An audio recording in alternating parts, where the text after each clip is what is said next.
I'm Rob from Barefoot Gaming, and today I review Skyrim VR for the HTC Vive, Oculus Rift, and Windows Mixed Reality.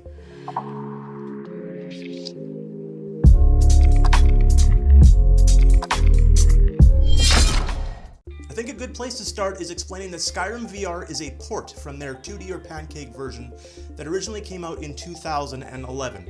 Now, it's being advertised as the port of the Enhanced Edition because it comes with all the DLC that the Enhanced Edition comes with, but it doesn't come with the enhanced visual upgrades. That really needs to be said up front. And let's say you don't know what Skyrim is, because I can't assume you do. Skyrim is an open world role-playing game where dragons have come back to the land, and guess what? You are the only one that can save the land because you are the fabled hero. In fact, you are the prophesized hero with the power of the voice. So the movement in this game can either be smooth locomotion or teleport. So depending if you're using the Vive or the Rift, you'll either be using your trackpad or you'll be using your joystick. If you are using the trackpad, for those wondering, you just slide, you don't actually push down, although you will be pushing down an awful lot. I love seeing lots of options. I like to see games that give people the opportunity to teleport that can't handle smooth locomotion. That's really important. But those are only some of the in-game options. It also has realistic sneaking. This has realistic bow handling, which totally changes the way you hold the bow. It also has realistic swimming. So when you hit the water, you actually have to tread water with your controllers. Fantastic things that it can add. Realistic sneaking, for example, instead of squeezing your controller, you actually drop onto your haunches. You bend down and then you're sneaking, you stand back up and you're just standing like normal. Dropping down and sneaking around with my bow, leaning around corners and picking off enemies in hallways and dungeons and stuff, added to the immersion by lots for me. And again, if you're not familiar with what Skyrim is, even in pancake form, it is a massive open world role-playing game. So you'll have things like shops that you can visit to buy and sell equipment. You'll have horses you can buy. There's houses you can buy. There's dungeons you can explore. You can become a thief and join a thieves guild or an assassin's guild. You can become a mage. Your options are as far as your imagination can take you on this one. There are a lot of things to do. And with all of that, of course, there's combat.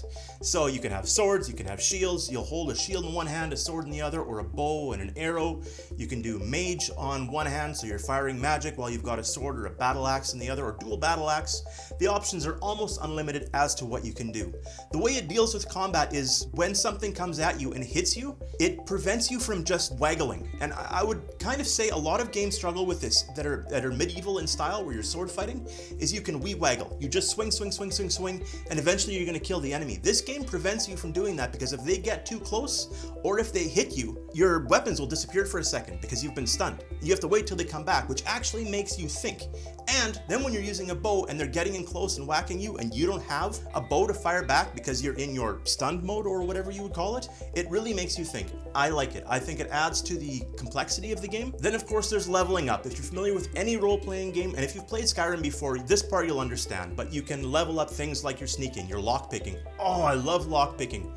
Crouching down and working the lock with your thumbstick and with your other hand and pulling the trigger till you've got a little bit of pressure, just enough that you can adjust it until you can pop the lock. So much fun breaking into houses. I might be saying too much about myself on this one. The controls in this game were super frustrating for me. I really struggled. Within the first 2 hours of buying this game, I almost refunded it because I was so frustrated. There's so many controls packed into your VR controllers, like because you're using wireless controllers to interact, and a lot of the buttons double up. So your menu button, for example, when you press it, it does one thing. When you hold it in, it does something else. Eventually, I got used to this, and I actually got pretty comfortable with using the controller. The controls are complicated. They're complicated enough that for me to figure out how to sheath my weapons in town was difficult. I had to look it up online. The information that the game provides you, the help, doesn't seem to cover everything. I still fight with getting off a horse. Getting back to the graphics, the screenshots that they show, their trailer that they show looks much better than what you're gonna see. Now you can turn it all the way up to high, you can turn your SS up to 2.0, you're still not gonna get the same level of graphics. It still looks good, and as far as I'm concerned, I'm not scared to go into my INI. I'm not scared to add mods. Mods are available for this, not all mods, but I'm gonna put a link in my description, so if you wanna understand how to actually install mods to make the game look prettier, or to add different weapons, or to add different skins, it's totally doable. So I will put a link down there, check the description, I played this on a GTX 1070, not a TI, just a standard, and everything ran butter smooth, even when I turned the details all the way up and added a bunch of mods. However, when I was recording the gameplay, my CPU stuttered. I didn't get any drop frames while I was playing the game, but I apologize for the gameplay you're seeing over top. There are dropped frames, and it's just because I have to output to 2 different sources, and I always drop frames there. But the game runs really, really well. Now, I've played a lot of VR games, and the trackpad on this still gave me a bit of a oogity feeling. Now, right in the beginning, when you roll into the first area, I don't think that's a spoiler because you're rolling in on a wagon, I started feeling a little bit funny, and again, not drop frames, but because I'm not in control of my character and he's being moved. I found myself, all I had to do was turn a fan on in the background, have a little bit of wind on me, and I could play no problem for 90 minutes, 2 hours, not an issue. But if you are sensitive to motion sickness, keep in mind this thing might mess with you on smooth locomotion. They blur out the edges when you're moving, so when you're walking forward or running, by default, it'll kind of gray out the edges to kind of reduce the motion sickness, but something that you still need to keep in mind. If you are prone, this game could still make you sick. Kind of a big deal. The game is advertised as room scale, and right now room scale does not work. What I'm saying is, when you enter the game, you can walk around in whatever space you want, but when you pull the trigger right off the bat, that is where your target box is. So if you back up, the enemy is still attacking where you used to stand, you're still going to take damage. This is not intended to be in the game. From what I've been reading, Bethesda is working on this, and they're trying to resolve this ASAP. So if that's something that scares you away, know that they're working on it and look into it maybe before buying it. Let's get to the price, because this is the most expensive VR game I've picked up thus far. This thing works out to $80 Canadian or $60 US, and that is a lot of money. If you can get past the fact that it is a port, you can't just reach to pick things up, you point at them and click them to pick them up, it's still a fantastic game. It's utilizing your hand controllers, being able to sneak around and pull back with my bow and lean around corners, just to work through the different dungeons.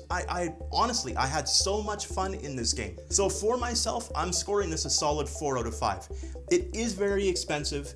It isn't built from the ground up, but the amount of hours you can put into this game and have lots and lots of fun doing so, I can't see how I can't recommend this game.